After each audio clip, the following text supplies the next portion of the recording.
একটু সুখের আশায় আমি হইলাম প্রবাসী।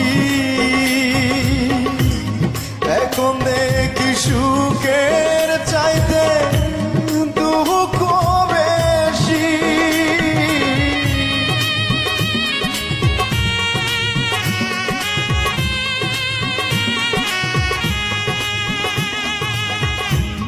একটু সুখের আশায় আমি